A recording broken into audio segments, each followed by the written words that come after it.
Shri Radha Krishna Padan Sagana Lalita Tamsha Jai Shri Krishna Chaitanya Prabhu Nityananda Shri Advaita Gadadhara Shiva Hare Krishna Krishna Krishna Hare Hare Hare Rama Rama Rama Hare Hare Sadhu Hana Manchakada Chidmam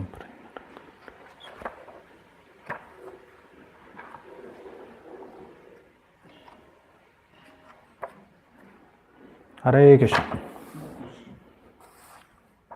So recently in one of the lectures I mentioned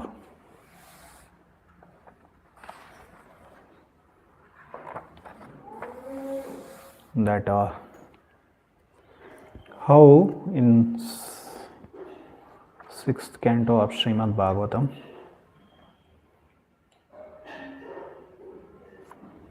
there is that incident.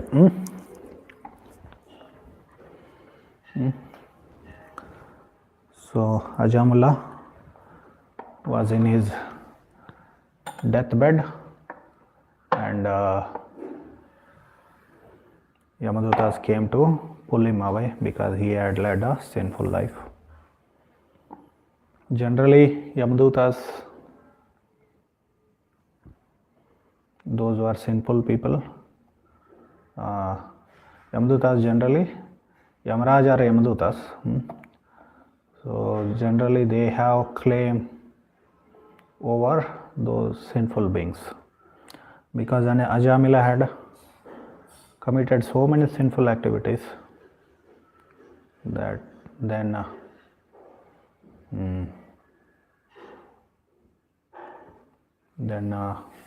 these Yamadutas came to take him away. So in the meantime, Vishnudutas also came and stopped him because Ajamila, he chanted Krishna's names. So basically Ajamila, he honestly, in a pleading way, chanted names of Narayana. So therefore, Vishnudutas came and stopped Yamadutas from taking him away to hellish conditions. There is a conversation there, discussion there between Yamadutas and Vishnudutas. So Vishnudutas challenge Yamadutas, you claim to be servants of Yamaraj. So you should know what is dharma because Yamaraj is Dharmaraj, right? So what is dharma according to you?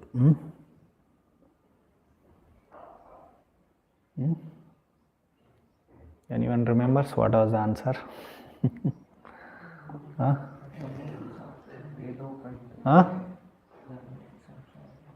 Dharmam to sakshat, they said. Veda pranahito dharmo adharmastad viparyayah Vedo Narayana Sakshat Swayambhuriti Shushma. Like that, there are many things, but this was the first answer. But before this verse was spoken, in the purport Prabhupada, he writes there, when Vishnudutas, they say, you are all servants of Yamadutas, you should know what is dharma. He says, a servant should know the mission of his master, like that is Srila Prabhupada. So that is the basis, our foundation. That statement is the basis or foundation of this book, Mood and Mission of Srila Prabhupada. We are servants of Prabhupada. Yes. Jivera Swarupa hai Krishnera Nityadas. Every jiva is a servant of Krishna. And We are servants of Krishna. But in Parampara, in Adi Purana, Krishna said to Arjuna, those who claim to be my devotees, they are not my devotees. But those who say, those who consider themselves to be devotees of my devotees, they are my actual devotees, like that. So we are devotees of Krishna, we are the servants of Krishna. Jivera Swarupa Hare Krishna Nityadas.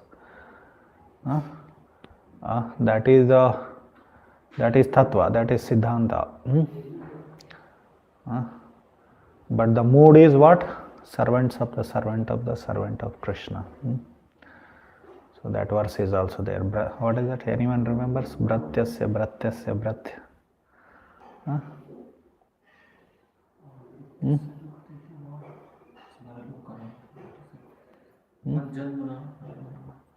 Tell.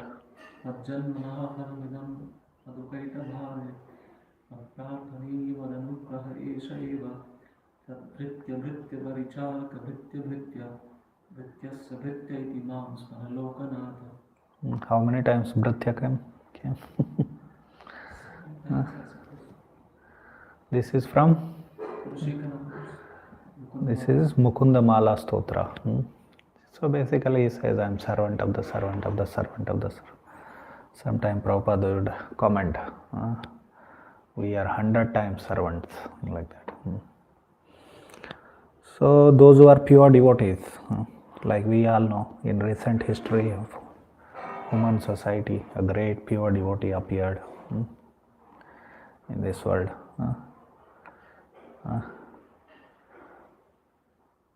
It is self-evident. It is evident, self-evident. No one should have doubts about it. That he is a pure devotee.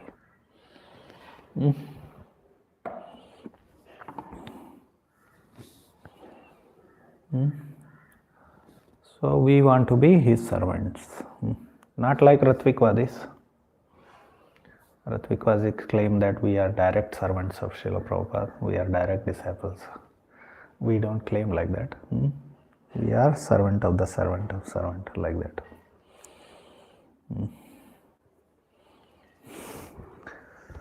So that is about Diksha and initiation. Ritvikvad has no Shastric evidence at all. There is no Shastric evidence for Ritvikvad. That any previous Acharya is a last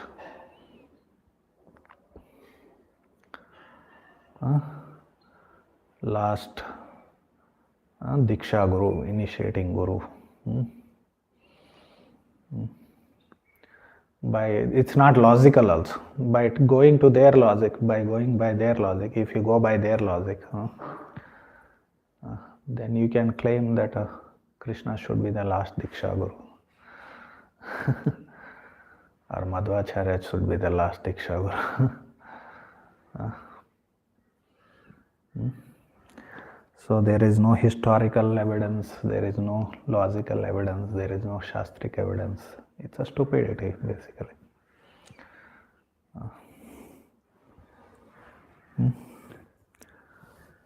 So, in this way,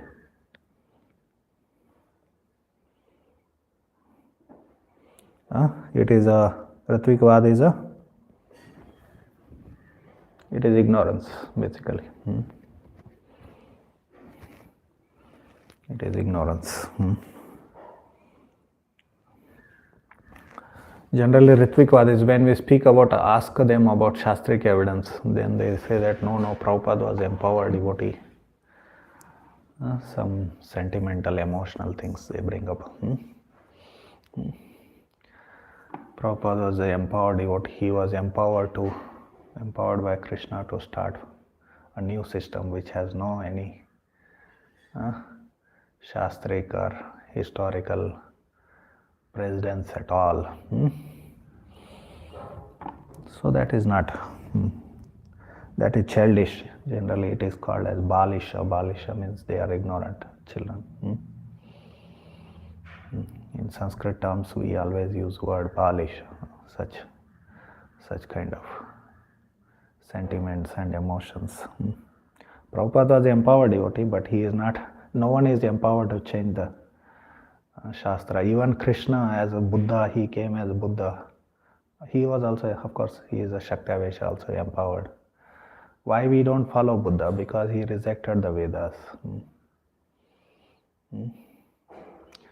So it creates a very, this is kind of Buddhistic idea.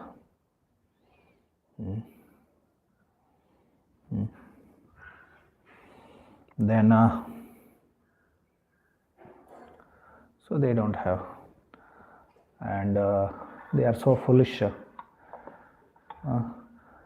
Often one mistake many devotees they don't know that there is, which Ratvikwadis also, some Ratvikvadi was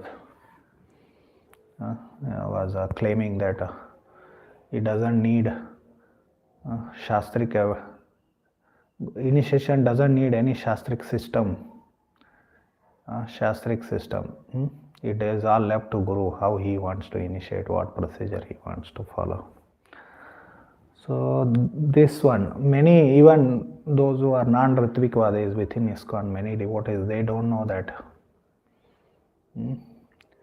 that we have a Shastric system of initiation, that is Pancharatrika system.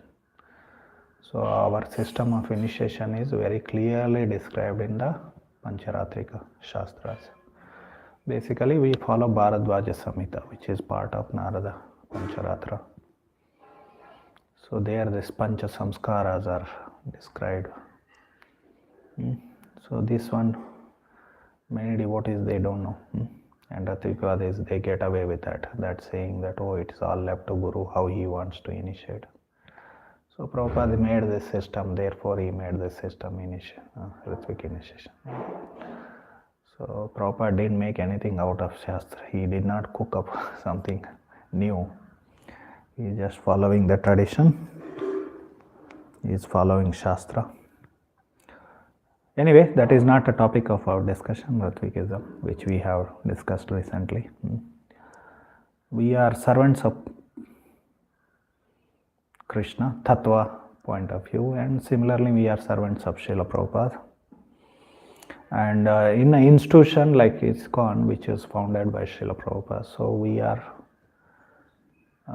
understanding, having the basic background understanding that he is, in recent history, he is the most empowered Acharya and pure devotee of Krishna. He is representing Krishna to us. So, and he is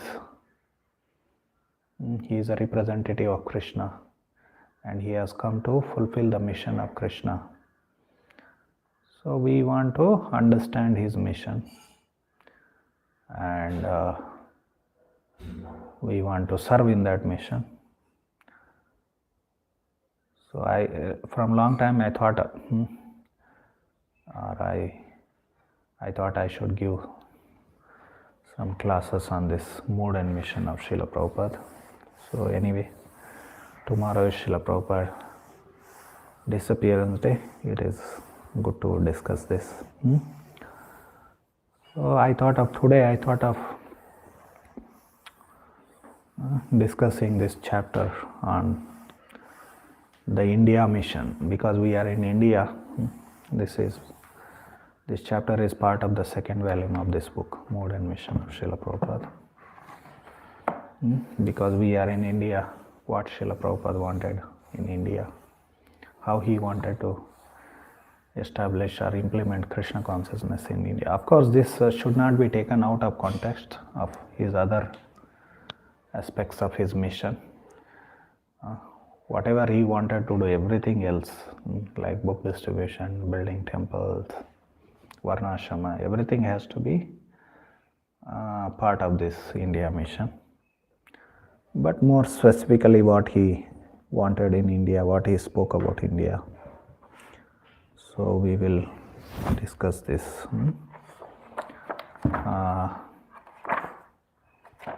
I will read, and occasionally I can make some comments. The India mission. The India mission. Uh, every country has their missions in India, right? America has its Indian mission. Japan has its Indian mission. Their representatives would be there. They have their place. In Delhi, it is that place is called Chanakyapuri. In Chanakyapuri, so there are different missions are there. Japanese mission, American mission, this, that, and all. So what is ISKCON's mission or Prabhupada's mission, India mission? When first going to the West, Srila Prabhupada had mixed feelings about the possibility of again preaching in India, having received such unpromising responses there. We all know, those who have read Srila Prabhupada Leelamrita, how Prabhupada would, in Delhi especially, he would go to door houses of these people, big rich people, and he would request them, give your son, I will train him to be preacher. And they would say, materialistic Indians, Swamiji, what is the use of all preaching this? Let them earn money, they should earn money, like that. So people are, especially Hindus, they are materialistic, earning money. It is propagated now that so earning money, economic development, although economy is, what is economy? Day for yesterday I mentioned. What is economy actually? In Kannada lecture, Govardhan Puja lecture, I said, economy means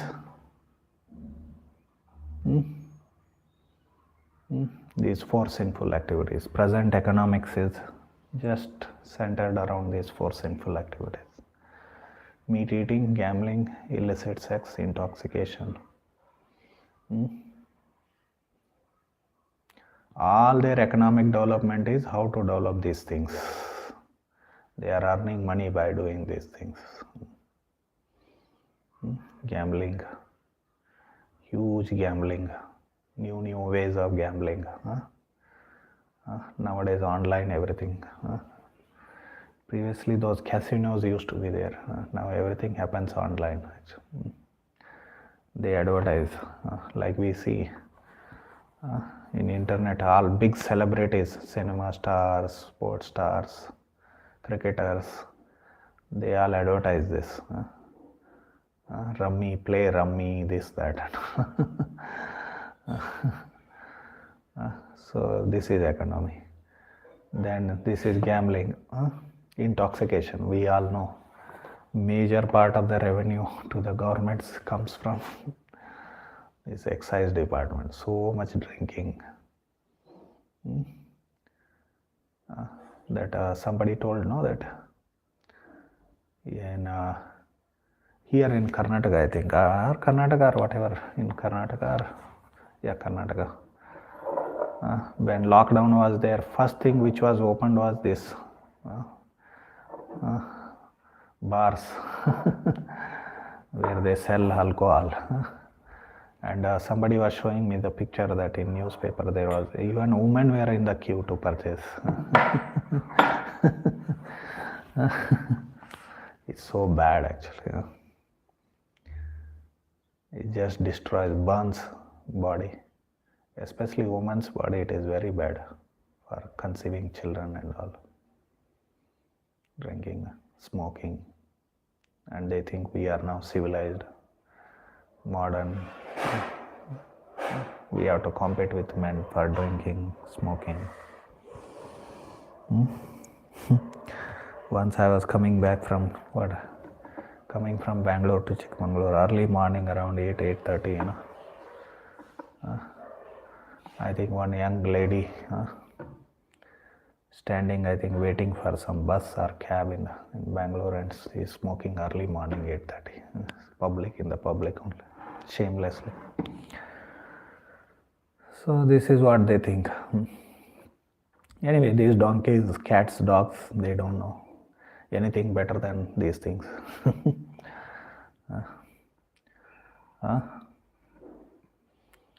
So gambling, intoxication, illicit sex, Major one of the economic pornography is major economic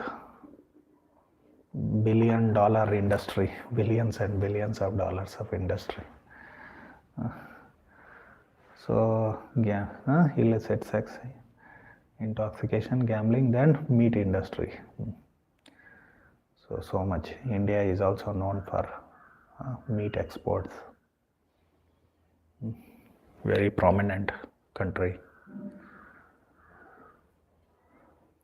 Like here in Chikmagalur, there is one slaughterhouse, and the fellow who has started that slaughterhouse, he is glorified, saying that he has given job opportunities for 35,000 people. So all these 35,000 people are preparing themselves to go to hell. And that is his glory, actually, sending people to hell. This is what is their economics, actually. Like you can see here, what is this? In Chikmagalur economics, what is this? This gambling, this slaughterhouse is their one major contributor of economics. And then there is this coffee estates are there, coffee and tea. What is that? They are not at all good for the body, actually. They don't nourish the body at all. I often mentioned, sometime I mentioned that none of the doctors must be speaking about how tea and coffee bring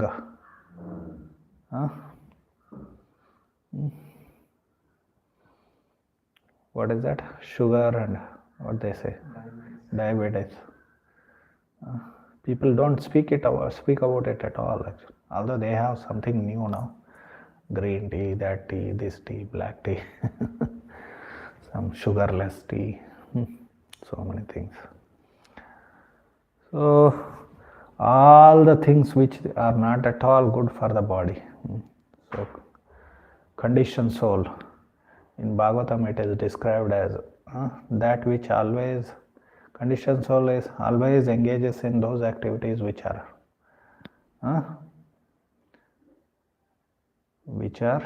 cause of bondage and suffering. Which is a verse in Bhagavatam which says conditioned souls do such activities which are cause of suffering and bondage.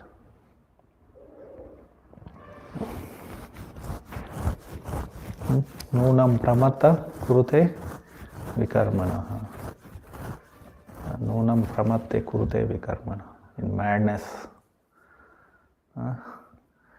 madness, pramatta means madness. In madness, vikarma engages in sinful activities. For what? What is the purpose? Yadindriya pritaye. Like that.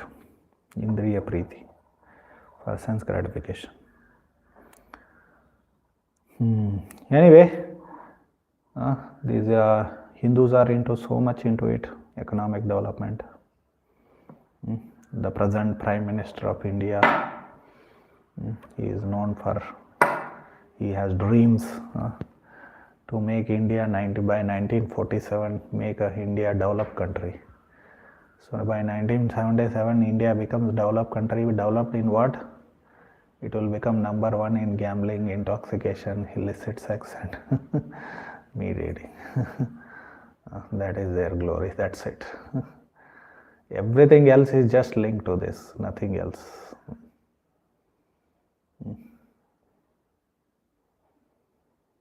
There is one country called Morocco.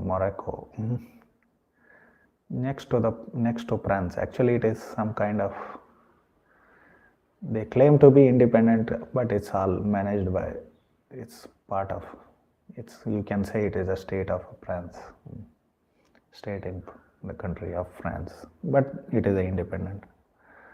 So their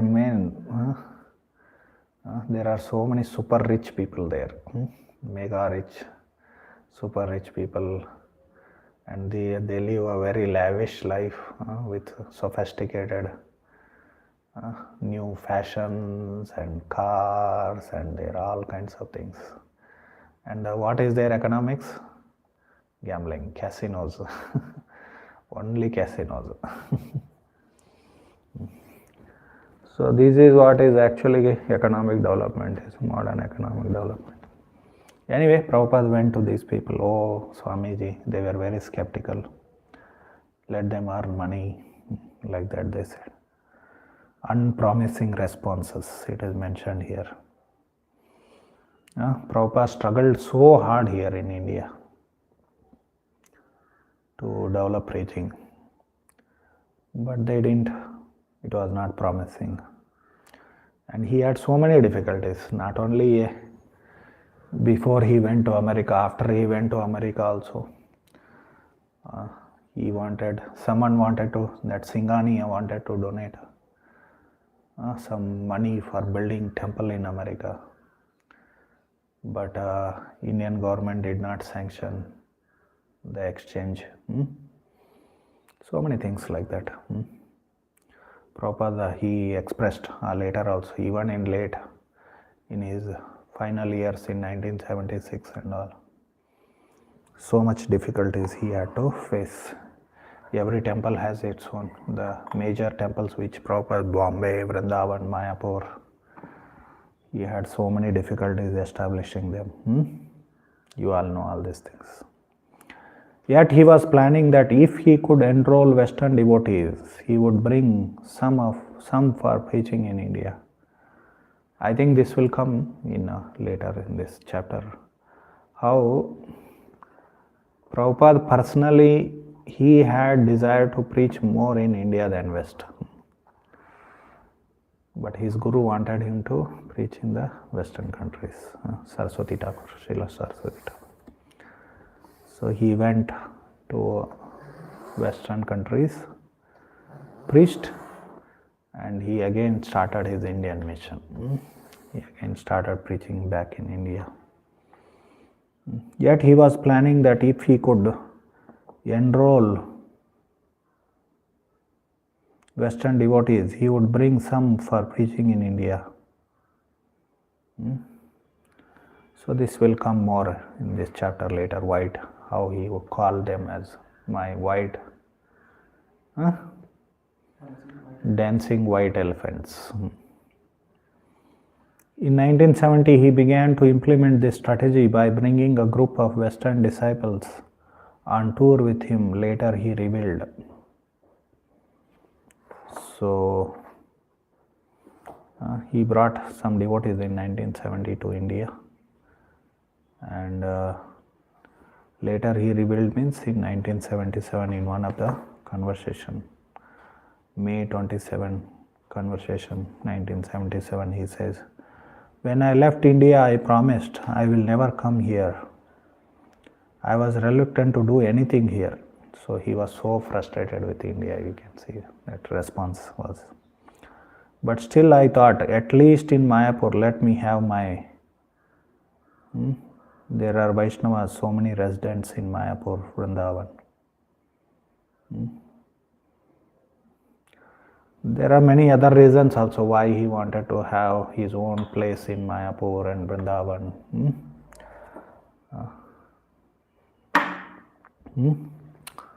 Like initially when Prabhupada brought devotees to Vrindavan, many these Goswami temples, they closed their doors, they did not allow them inside.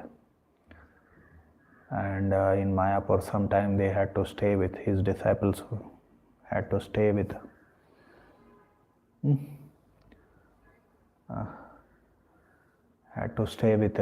Gaudiya Math people. And sometime they were these Gaudiya Math. Then some politics was cooking up. Generally among Vaishnavas there should not be politics.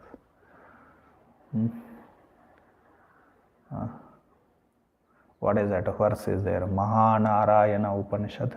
No, Maha Upanishad or Mahanarayana Upanishad? Maha Upanishad, I think. What is that verse?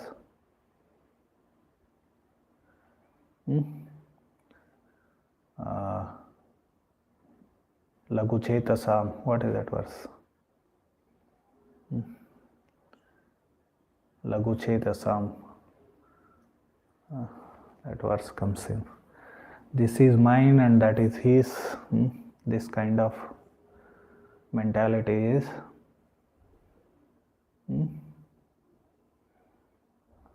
is a that verse, no, that Vasudeva Kutumbakam. Anyway, it is one of the Upanishadic verse. I forgot that now. But that verse, Lagu Chetasa, means light consciousness, or what we say, narrow-mindedness, we say in English. Lagu Chetasam, although it is not exact equivalent, but makes some sense.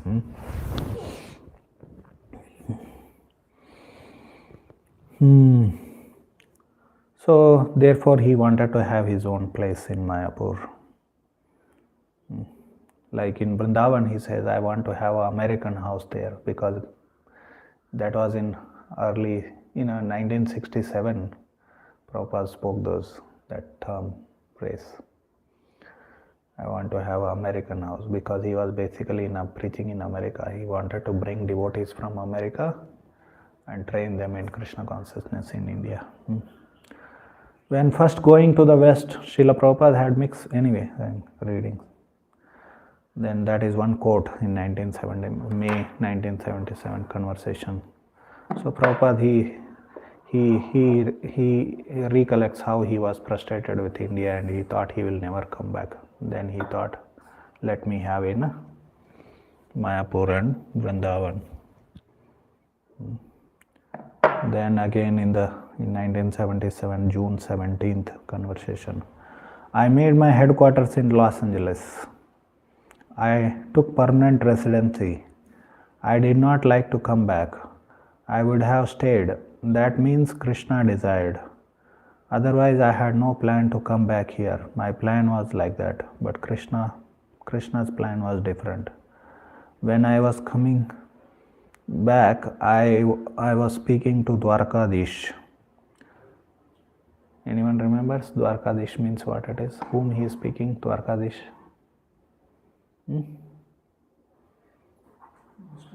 Where is Dwarkadish temple in West? Los Angeles. Rukmini Dwarkadish is installed in Los Angeles.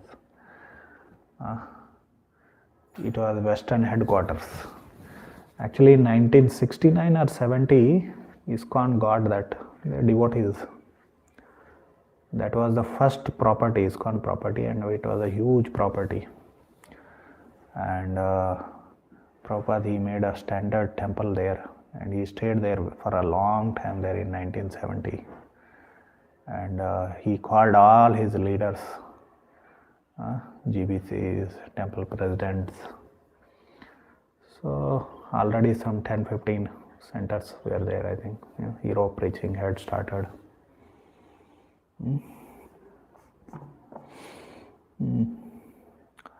And asked them to come, and he started morning program there and learn how to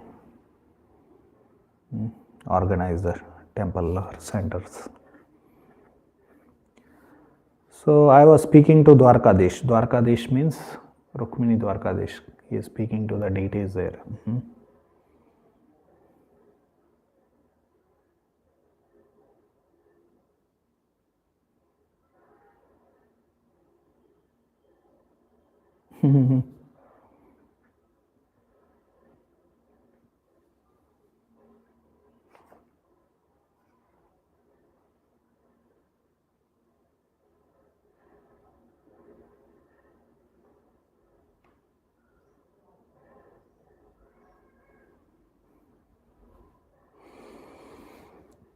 I do not know. I came here to live. Why are you driving me away? While leaving Los Angeles, I was not happy. But he had his plan. Krishna wanted, you left Vrindavan. I will give you a better place in Vrindavan. You were retired in Vrindavan. I obliged you to leave. Now you come back. I will give you a better place. He has given a temple 100 times better than in Los Angeles. So Prabhupada was speaking this in conversation in 17th June 1977 in Vrindavan, of course.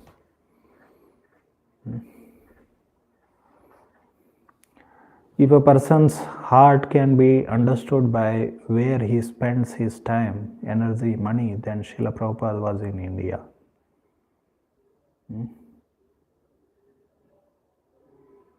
You see, all the money from the West,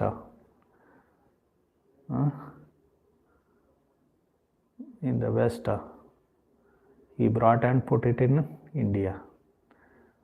If you want to understand person's heart, you should understand where he is investing his money. So that is how you will understand a person's heart.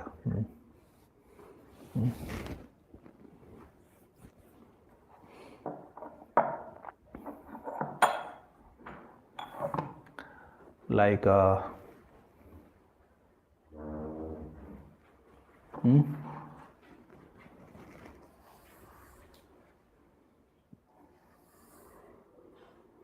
like we know a devotee who puts all his money in farm projects. From that we should understand what is his heart.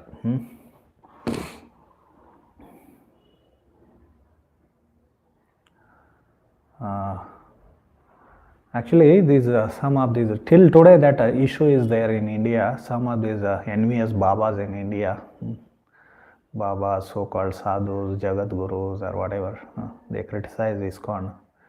That ISKCON is sending money away out of India like that. Some envious Baba. But actually, Prabhupada brought India. Many times he mentioned that. Just like Rama went to Lanka and brought back Sita, similarly I went to West and brought Lakshmi back. Sita in the form of Lakshmi, he says, in the form of money, wealth. And he would say that Western development, Western money, wealth, and Indian knowledge. Blind, he would say, give that example of blind and lame man. India is a lame man and West is blind. Blind means Western people don't have knowledge, spiritual knowledge. They are blind. So both should combine like that, Prabhupada would often say. He was especially mandated for preaching in the West.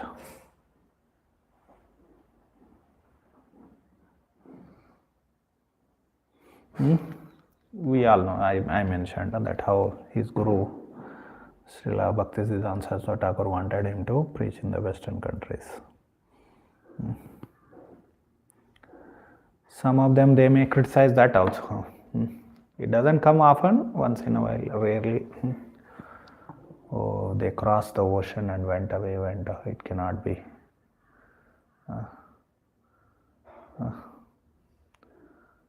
Recently, one Gaudiya, whatever, preacher in Vrindavan, from Goswami families, he criticized famous Mayavadi in Puri. And for that, these Mayavadi Puri followers, they are saying, oh, he has crossed the ocean, he has gone to Mlecha Deshas and come back, and he is criticizing. So sometimes they may say, Prabhupada, going to the West. Also they may criticize him. It is not Sampradayak, he has deviated from Vedic traditions. That Swami should not cross the ocean and go. It was brought to Prabhupada notice in the Western countries. Some Westerner, where it was in America or somewhere in one conversation, it is there. A Swami should not cross the waters. Then Prabhupada challenged back. Who said that? It is a superstition, he said. Chaitanya Mahaprabhu said, I will cross the ocean and go to West.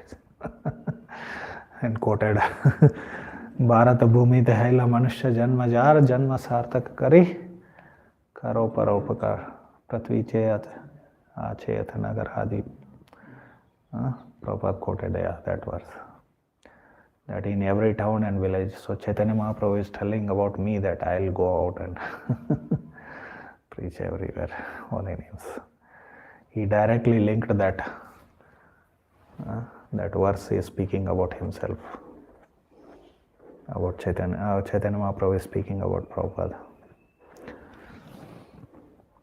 He was especially mandated for preaching in the West. But after establishing Krishna consciousness in the Western world, Srila Prabhupada focused more on India, preaching widely, establishing projects, and personally getting involved in the development of the movement there far more than he did in the West. So, Prabhupada, it's not only that he had, like I mentioned, that he had desire to preach in West and his Guru Maharaj wanted preaching in the, he had desire to preach in India and his Guru Maharaj. That is also there. But not only that, for any whatever religious or spiritual movement,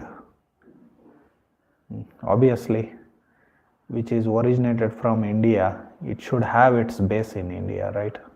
It's as an institution, ISKCON should have a strong base in India. Otherwise, it will not be successful in the West also, right? This is a little, we have to understand this. This is a philosophical, means we have to understand this more thoroughly. How strong establishment in India is the basis for preaching outside India. So Prabhupada, he understood that. Up until 1973, Srila Prabhupada spent most of his time in the West. So that means 65 to 73, 7-8 years. But from 1973 to 1977, he spent most of his time in India and just visited the West.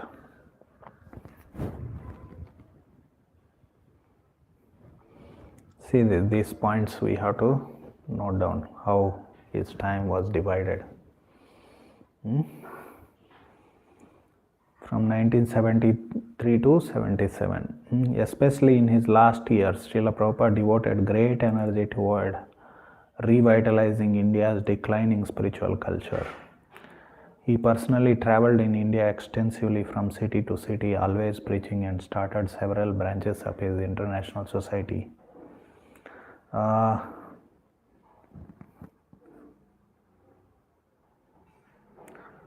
Okay, this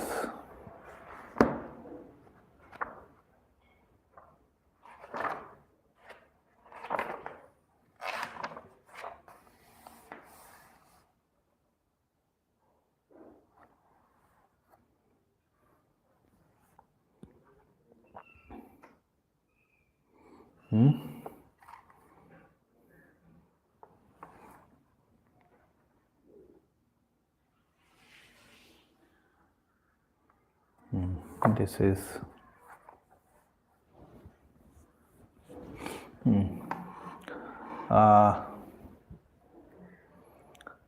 Prabhupada traveled from city to city, always preaching, and started several branches of International Society for Krishna Consciousness. Actually, it was a great, big, Prabhupada was a sensation in India because he brought his Western disciples. And in these big cities, he could pull a lot of crowd actually. So, 20,000 people, 30,000 people,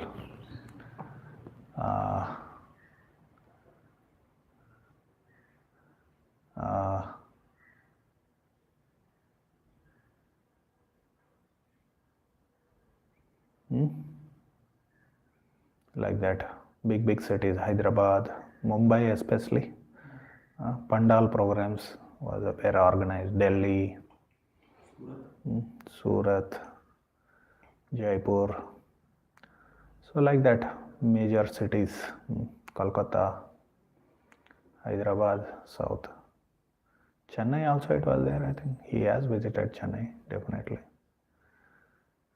Nellore he came in Andhra Pradesh.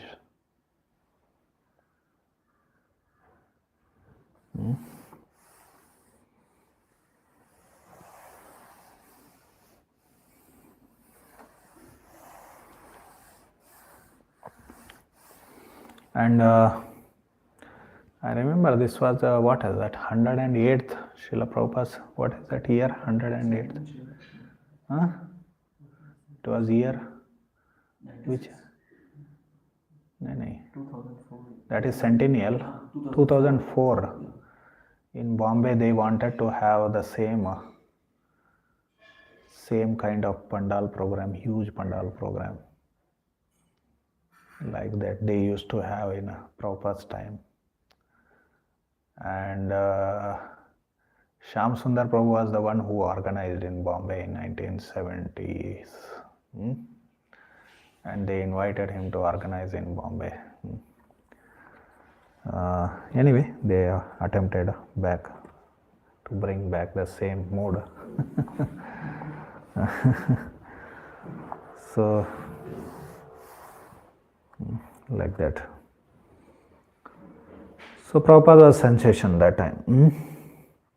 Madhu Dvesha Das analyzed. In India, Prabhupada was cutting edge of whole movement. He was the force. He was the force.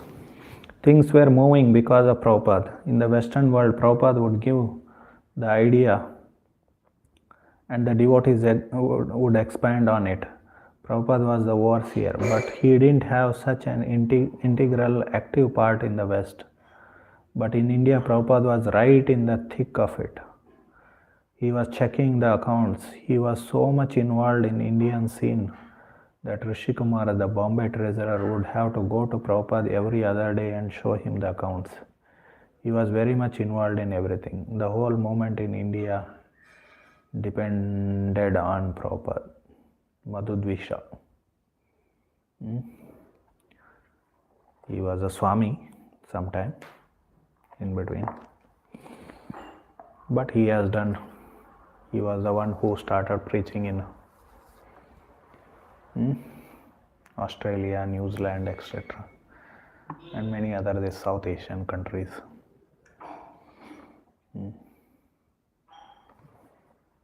So where it is he spoke, this quote is of Madhu Dvesha Prabhu from. This paragraph is from Satswarup Das Goswami Srila Prabhupada Leelamrita chapter 33, a lot of ground to be covered. Chapter title is The Lot of Ground to be Covered. Explaining why he shifted his emphasis from the West to India. This is also from same? No, Prabhupada himself. This is from Prabhupada letter 14th May 1976. I am trying my best to preach the teachings of Bhagavad Gita all over the world, and I am experiencing some glimpse of success in this connection. Naturally, I am inclined to preach the teachings of Bhagavad Gita very fervently in India. Jayapataka Swami recalled. From Jayapataka Swami, Prabhupada memories. His idea was to build, you all know this, Prabhupada Memories, volume 49. Actually, who is that? Siddhanta Prabhu, he took interviews of all Prabhupada disciples. So they are published as, originally they used to be CDs, I think. Volume 49. His idea was to build temples in Vrindavan and Mayapur for his Western devotees to come and visit the holy places. But then he said, how could he stand by and see India going to hell? Seeing how Indians were giving away their culture by following the West and becoming degraded in various ways, losing their Krishna consciousness, was disturbing to Srila Prabhupada. He said it was his personal mission to preach in India. Like we see, he wanted to preach in India. And it is still going on till today. Indians are, especially now the present younger generation, because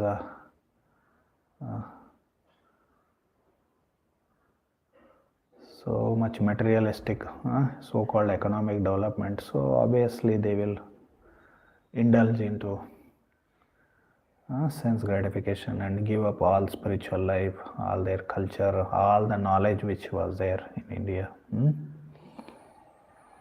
Just as with America, but for different reasons, Srila Prabhupada saw huge potential for spreading pure Krishna consciousness in India.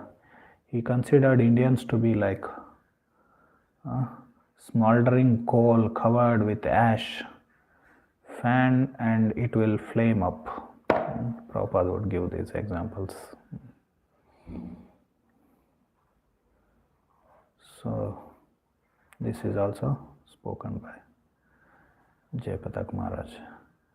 We have got everything in India, and to become God conscious, to establish the Lord's kingdom is not at all difficult. India is easier because those who are born in India constitutionally have that tendency. Simply we have to channelize. Still today there is a lot of talk about Rama Raja. Before independence, so-called whatever political independence,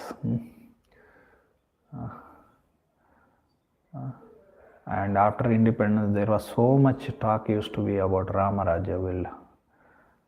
Some still they speak about Hindu state. They want to establish Hindu state. Still there is so much talk about it. But they are in ignorance. They don't know what it is. One side they would be engaged in Hindu state means what? What is your socio-economic political system? It should be Varnashrama, right or not? So they don't understand that all these things. Rama Raja means what? If you see the description of Rama Raja in Bhagavatam, the first thing which is told about is that how all the citizens were following Dharma according to their Swabhava. According to their Swabhava. Basically they were following Varnashram Dharma in Rama Raja. One side they glorify so much about democracy, this, that and all. And they hate Varnashrama. Of course it was misused. And in the material world there is always tendency of misusing everything. Why only Varnashrama? Democracy is also misused by so many people, so-called democracy. It is not meant for people. It is meant for all these nasty politicians, their own personal benefit. It is not at all meant for benefit of the citizens.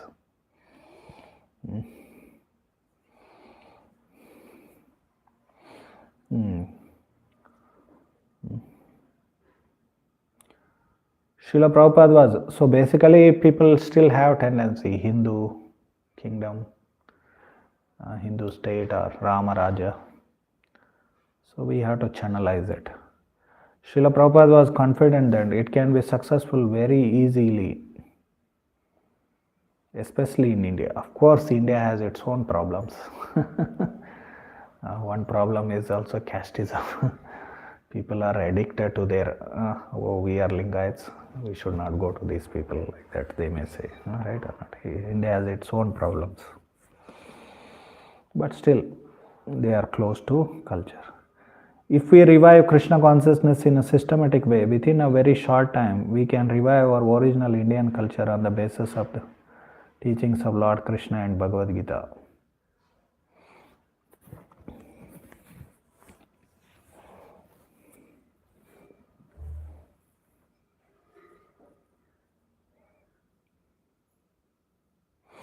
If we revive Krishna consciousness in a systematic way, within very short time, we can revive our original Indian culture on the basis of the teachings of Lord Krishna and Bhagavad Gita. So we have to work very hard for this purpose. And if you follow the path of Sri Chaitanya Mahaprabhu, it will be very easily done. So basically, systematic way, reviving Krishna consciousness in a systematic way.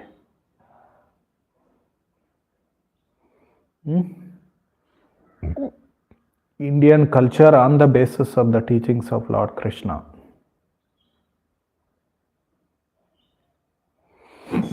And the Bhagavad Gita.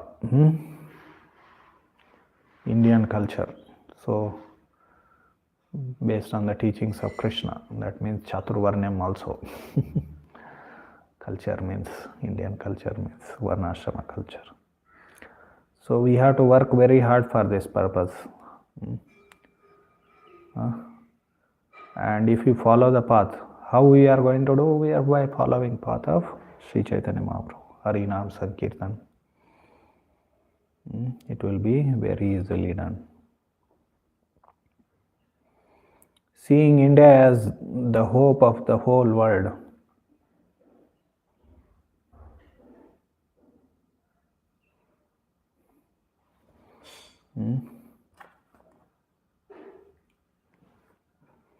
What are this conversation from 1977 mostly?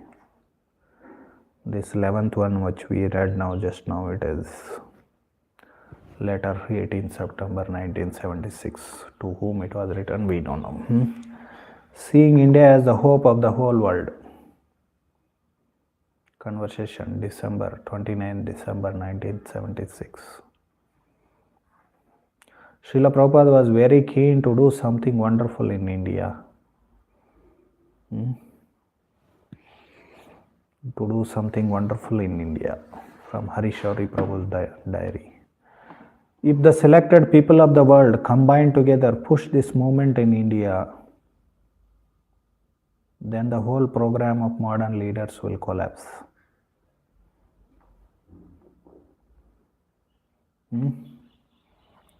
From conversation 13 March 1975. So, who are these selected people of the world combined together? Mostly he must be referring to, if you read that conversation, you will come to know background, but mostly what I can understand is devotees from all over different countries. Means all the devotees from different parts of the world should come together in India and push it. Push this movement in India, then whole program of modern leaders will collapse. What are these modern leaders? Basically they are cheating people in the name of democracy. Industrialization, economic, so-called economic development will collapse. If the inhabitants of Bharatavarsha take this movement of Krishna consciousness seriously, the entire world will be saved from gliding down to a hellish condition. So inhabitants of Bharatavarsha, not everyone may take up immediately, because there are so many groups here also, Mayavadis, so-called Babas, sentimentalists, so many. But we have to push forward, because entire world will be, there is no other hope other than Chaitanya Mahaprabhu's movement. There is no other hope. Like this boy other day, who had come from Khadur. He was asking about one Vaishnava Sampradaya here in. Then I asked him,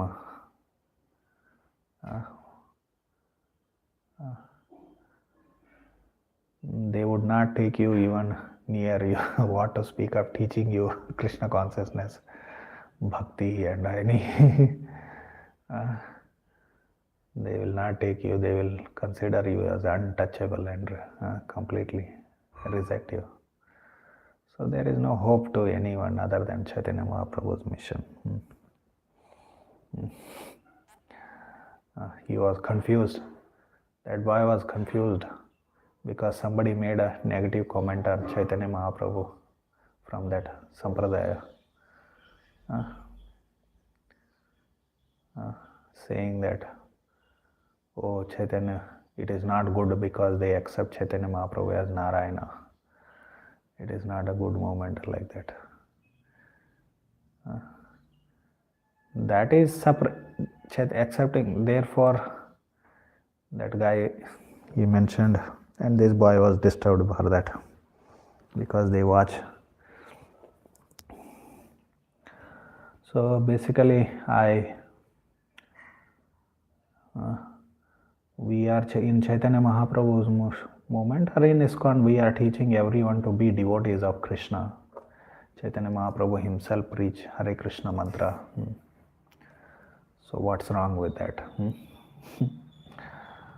So like that.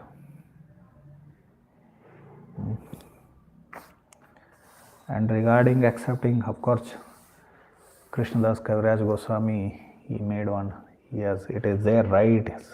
In his own statement, Krishnadas, by saying that Chaitanya Mahaprabhu is Narayana doesn't add anything to his glories. He says, because he is Krishna. He doesn't add anything to his glories. Chaitanya Mahaprabhu, because he is Channa Avtara, there is no much direct description about him in the Vedic scriptures.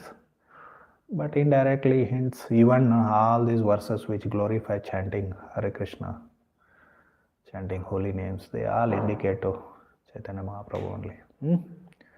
There are so many verses, how many? Tens of verses about in different scriptures. How in Kali Yuga chanting is the only way, chanting is means Yuga Dharma, etc. And Mahaprabhu is spreading that itself shows that he is Krishna. Who has done it? To the extent which Chaitanya Mahaprabhu has done and his followers have done. Anyway, like that, there will not be so many people who would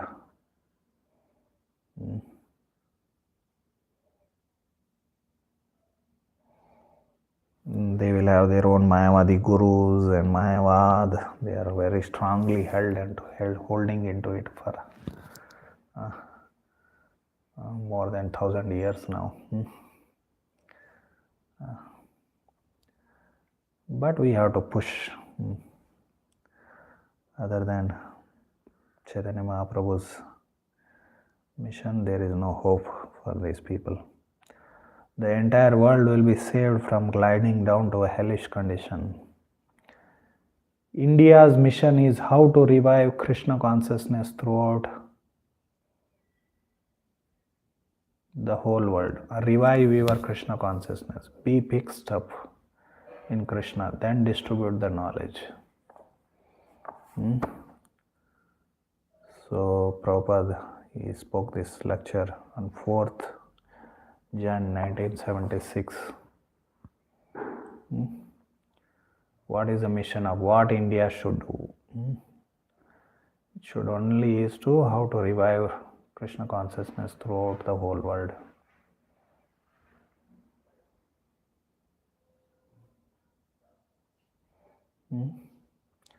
Revive your Krishna consciousness. Be fixed up in Krishna and then distribute it, this knowledge.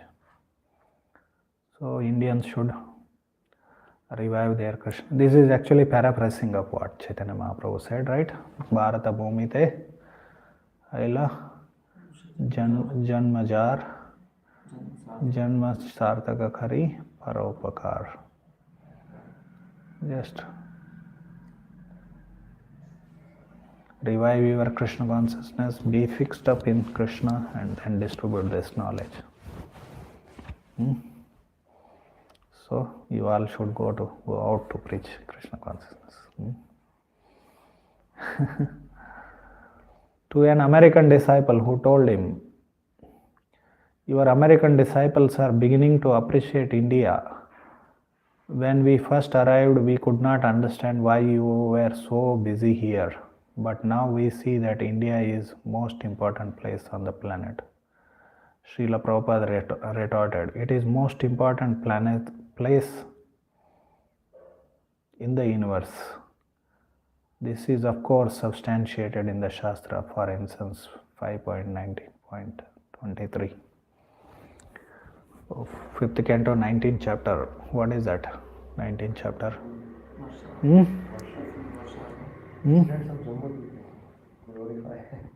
Residents of Jambudvipa offer prayers. Previous chapter was description of Jambudvipa, 18th. Actually, that all it's just continuation, but title is given like that. Different title is given. So same thing. So they are glories of how even demigods are in queue waiting to take birth in India.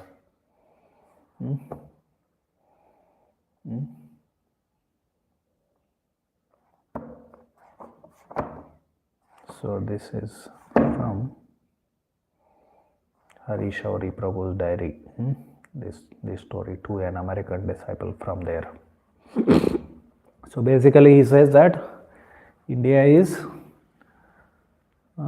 most important place on the planet. Most important place on the Prabhupada says no, not just most important place on the planet, means not just on earth. Actually it is most important place in the entire universe.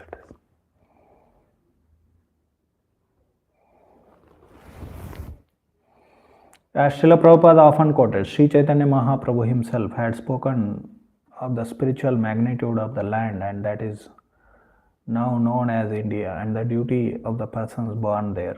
Bharata Bhumi te haila manusya janma jar janma sartha kariv karo pokara.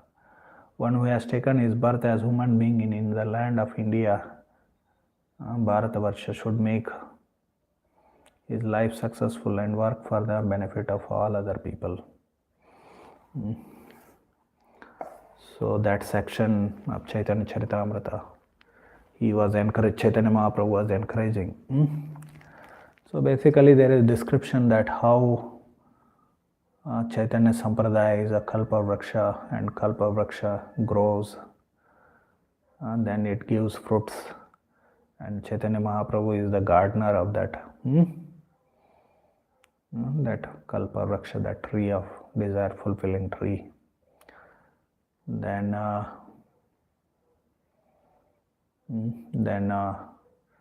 Chaitanya Mahaprabhu says some few verses there that how I am not able to distribute, you all help me to distribute, and then he speaks this verse also. Actually some devotees, you can see the spiritual potency of India. Some devotees, they expressed how, because you can see that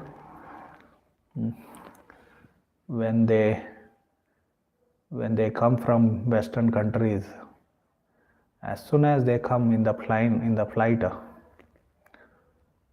in Indian whatever horizon or whatever, so immediately they feel the difference, and as soon as they land in Delhi, they feel like, oh, we have come to home now, like that. Immediately they experience difference. So why it happens like that? Why it happens like that? Because here, if you are a devotee, or if you are chanting Hare Krishna, you are wearing devotee clothes or you are holding beads, no one would although now in India also, modern India, it is little the thing means it has become little foreign now, these things. But still that Krishna consciousness is natural here. Therefore like first time in 2000 when I went to Jagannath Puri, I saw that Jagannath Ratha Yatra was there, and I saw that thousands and thousands or lakhs of people, they are coming with bead bag, because I was still new to Krishna consciousness. So much faith it gives that we are not the only few people, chanting, few people. So much, so it becomes natural. Similarly, those devotees who come from Western countries here, they will get so much faith and encouragement, inspiration coming to India. Therefore, it is a very important place in the universe. So we'll continue this. Any questions, comments?